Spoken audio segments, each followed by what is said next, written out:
Welcome back. Boxing Sweet Science, episode 6 of the podcast, Boxing Sweet Science 2.0. And today, I just wanted to do a recap of the big fight that we had over the weekend. There's a couple of fights that I want to talk about, but namely the Terence Crawford and Kell Brook fight. That was a big fight. It was namely a resume building fight for Terence Crawford. I predicted it would end in a knockout, but I could tell you honestly, I did not predict that it would end so fast. I actually thought that Kell Brook would do a lot better. Again, if I had to score the fight, I would give Kell Brook maybe the first round and maybe the third round. But I would never expect or anticipate that Terence Crawford would knock him out in the fourth round. What can you say?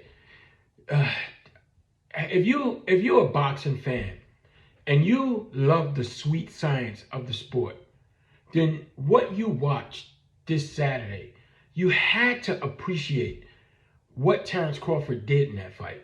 And what I mean is you cannot underestimate or understate his boxing ability and his boxing IQ.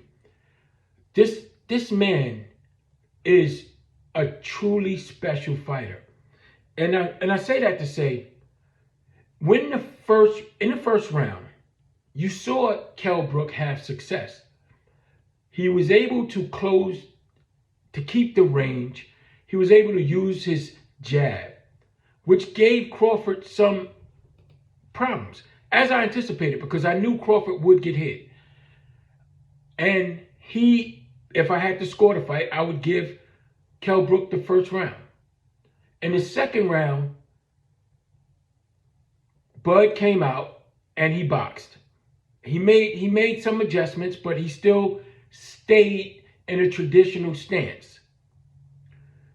And he realized that Brook was able to keep the same distance and score as well. But in the third round, again, if you understand boxing and you love the sweet science and you understand what you were witnessing, when you seen this man turn southpaw and you seen the adjustments he made and the pressure he put on Kell Brook, and he took Kell Brook's strength away from him and made Kell Brook fight going backwards, you got to say to yourself, I don't know who can beat him in the 147 division. And I'm not saying this just to say it.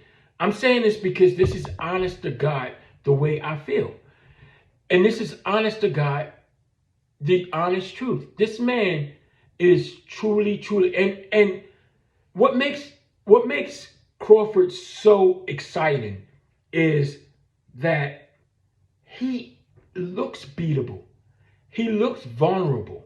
In a lot of ways, he gets hit to give a hit. He takes chances.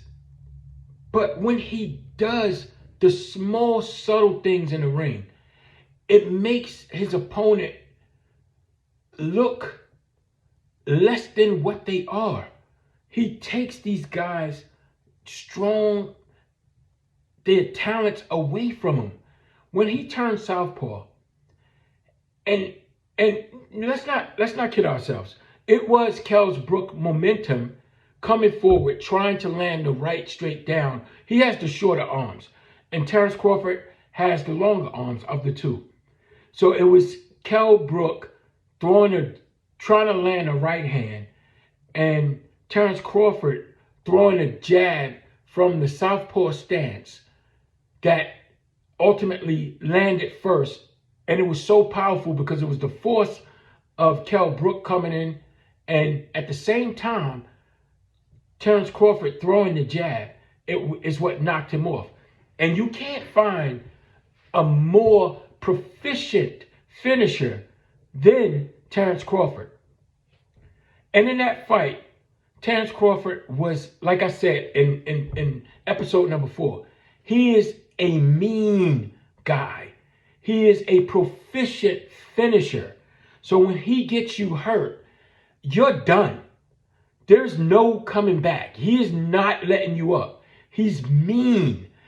And that's what I said. The difference in that fight is the killer instinct. And I knew that he would stop Kell Brook. But I didn't think that Kell Brook would finish so fast. I honestly didn't. I thought, and I'm being honest, I thought Kell Brook would go at least 10 rounds. And this is why I don't bet on boxing. I can predict fights. I know boxing. I study this shit. I sleep this.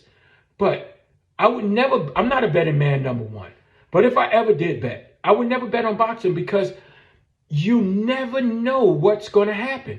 And I wrote in one of my Instagram posts that in the year 2020, anything is possible. It's highly plausible that there could be an upset. And I said that based on the fact that, that Brook won his last three fights. He looked good. He had enough time to get ready. His only losses came from a 160 and a 147. But after losing at 160, coming back down to 147 to fight Errol Spence. So he lost to the best of their respective divisions. So, and you got to give Kell Brook respect and honor for taking the toughest fights that they have available. This guy runs from no one. He fights everyone. And so he's a throwback fighter. And for the people that was like condemning Terrence Crawford for taking this fight, they really don't understand boxing. You can't shun Kell Brook in no way, shape, or form, because this guy is the fighter's fighter. You have to honor a guy like that. You have to respect a guy like that. If you like boxing, there's no way you could say that he's not the fighter's fighter. You have to respect him.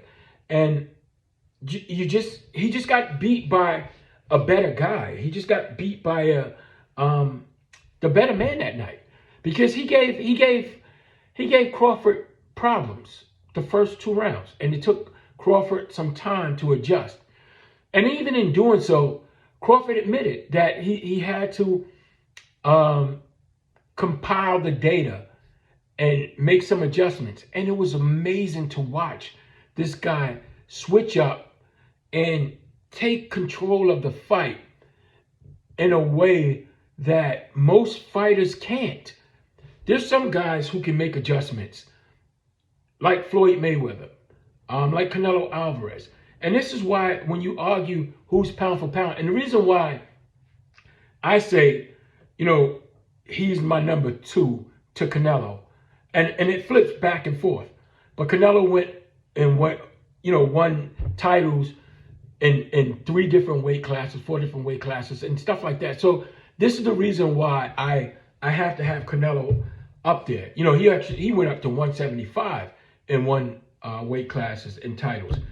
But there's no doubt in my mind that Terrence Crawford will probably end his career at 154. There's no doubt in my mind. I don't care how small they say he is. He can actually, his skill level, his heart, and his power will translate up at 154. Which leads me to the next question. Where does Kell Brook go? What happens to him now? There was some talk about he should retire, he should quit, he should hang it up. And you got to give it. Like, listen, Kell Brook only has 3 losses. His 3 losses came to the top tier of their respective divisions. The boxing fans always, they drive me crazy with that. Oh, the guy got to quit now, hang it up, this, that, and the third. Listen, 3 losses does not define a fighter. It does not define a fighter. You cannot say he should quit because he had 3 losses. He has 3 losses to the best. And each guy is and can be made an argument for being the pound for pound best. You got Gennady Golovkin, Triple G. You got Errol Spence, arguably one of the pound for pound. You got now Terrence Crawford. The best. He fights the best and he loses to the best. Okay, yeah, he falls short. But you don't say quit, give up boxing because you have 3 losses. You can't say that. And for the fans that suggest that, I can't respect that. Now, here's what I would say. I would say take some time. If you're going to take a fight, you should take the fight that the world wants to see. I would say take another embattled guy, a guy that took fights with big names and had trouble, but had successes as well. And that name would be, for me, I would love to see Kell Brook versus Amir Khan. I think the world would love to see that fight. I think they owe that fight to the UK fans. I think they owe that fight to American fans. I think they owe that fight to the boxing public. That fight is a huge fight, in spite of both of their losses. And here's how I like that fight, and here's why I like that fight. They both have Terrence Crawford in common. And I love when fighters have a fighter in common. And I know styles make fights, and you can't necessarily say who's the best based off of a loss in common or a win in common. Because again, styles make fights. But I like this fight, and I've always wanted that fight. And for bragging rights. Now, let's just say both of them was considering hanging it up. Right? Both of them was considering hanging it up. That would be a great way to end their careers. If they were. I'm not suggesting they do, but if they were going to hang it up, why not fight each other and call it the farewell dance, right? They could definitely build that as the last dance. Amir Khan versus Kell Brook. They have Terrence Crawford in common. Now, when Amir Khan fought Canelo, the #1 pound for pound guy, the face of boxing, the quote unquote face of boxing, Amir Khan won some rounds. I gave Amir Khan a lot of rounds in that fight. He was winning that fight. But the power was the difference. And Canelo put him to sleep. So I would say Amir Khan still has some fight in him. But if you look at the way Terrence Crawford dismantled both of those guys, it's just amazing to see how different level, or the level this guy fights on. But it's important for those two guys. They have to meet up. I mean, history has gone on, and boxing has gone on without big names meeting up. You know, you got the Lennox Lewis and Riddick Bowe. They never fought, but boxing has lived. You got Mike Tyson and Riddick Bowe. They never fought. Boxing survived. But I gotta say, boxing will really, really be sad if those two don't meet up, because it's important. That really, really would be a great fight. Both of those guys would do well to meet up. I think their legacy would depend on it, honestly. I think some fights you don't need, right? I don't think Terrence Crawford at this stage of his life in his career needs Errol Spence. I don't think so. I don't think he needs him, because if boxing stopped today, I think with the successes that Terrence Crawford had, I think he would go into the Boxing Hall of Fame right now. So I don't think he needs Errol Spence. But with those two guys, with Amir Khan and Kell Brook, there's always going to be an asterisk next to their name because they didn't meet. I would say it's important for those guys to have that showdown. Because the fans, it was always something, especially for the UK. Especially for the UK, it was important that they meet up to see who was the best out there. And there was a one time that Amir Khan was the darling of the UK. Amir Khan was the baby of the UK, the fighting pride. And Then he lost. And, you got Kell Brook, who sustained a lot of damage in his face. He had surgeries. He came back, and he had some impressive wins. Amir Khan has the heart of a lion, speed of a cheetah, and he comes back, and he comes with heart, will, and determination to fight. Those two guys need to come up, and they need to fight. As far as Terence Crawford, where do we see his future? If I'm honest, I think if he can't get the fights that he wants, I think he leaves Top Rank. I think he leaves Top Rank, and he should take his show on the road. But Terence Crawford is a different animal.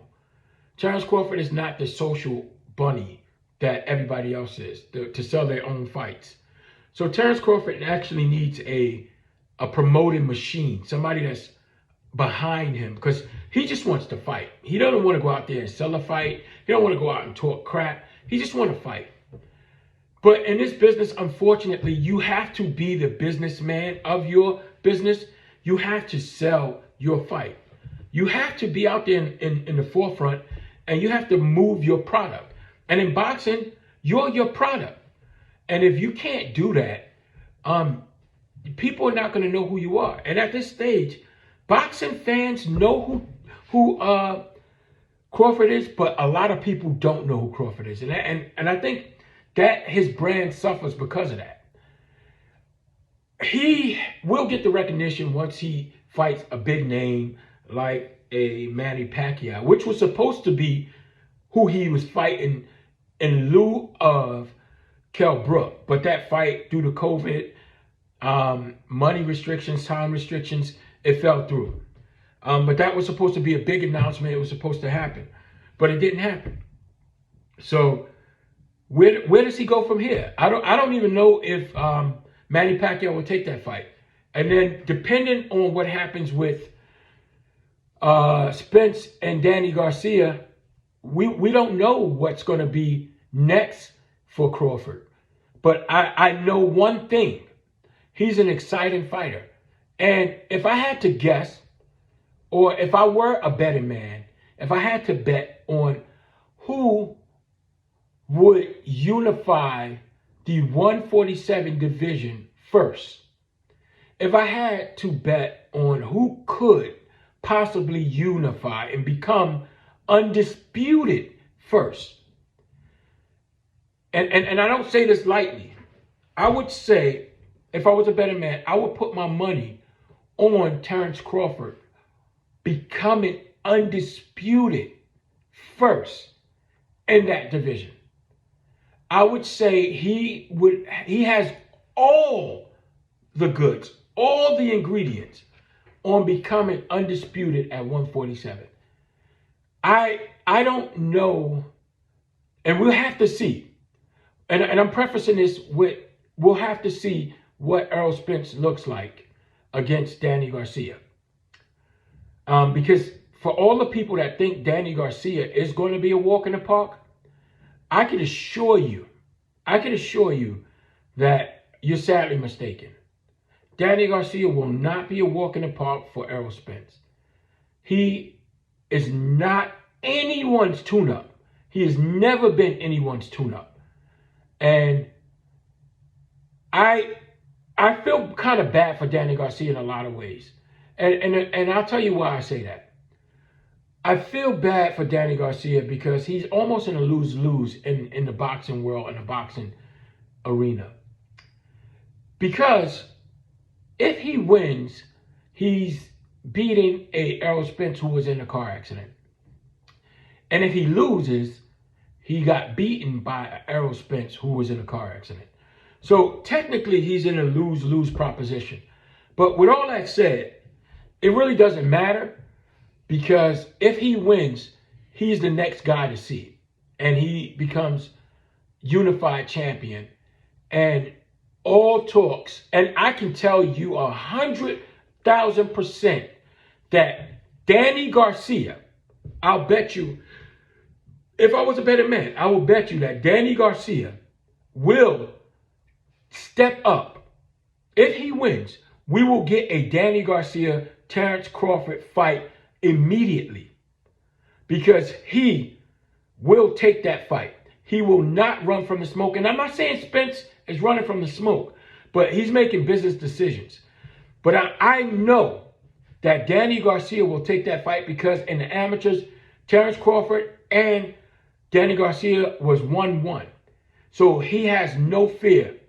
He has a familiarity of Crawford, and I know the amateurs and the pros are different, but I can feel, and I almost am certain that there would be no hesitation in Danny Garcia, and there would be no politics and no talks of sides of the street and all that bullcrap. Danny Garcia, should he win, should he beat Errol Spence, will be next and would not have any hesitation in fighting Terrence Crawford. That would be the only way we would get any remnants or close to an undisputed fight. Because, honest to God, I don't know if Manny Pacquiao will want to fight without a crowd. Manny Pacquiao is used to big purses. So I don't know if he would want to fight without a crowd. So we might watch Manny Pacquiao sit out the remainder of his career. I could be speculating, but I just think that until the crowds come back, Manny won't be interested in fighting. So his is either they're going to strip him of his title or something, but I just don't think that Manny will be in a rush to fight. But Danny Garcia, he wouldn't mind fighting without a crowd. I don't know. You tell me what you guys think. You could, hit me on Instagram, on the YouTube, in the comment section. Make sure you smash the like button, subscribe. Follow me on my podcast, Boxing Sweet Science 2.0, on all the social media platforms, Twitter, and let me know what you think. All right? Peace.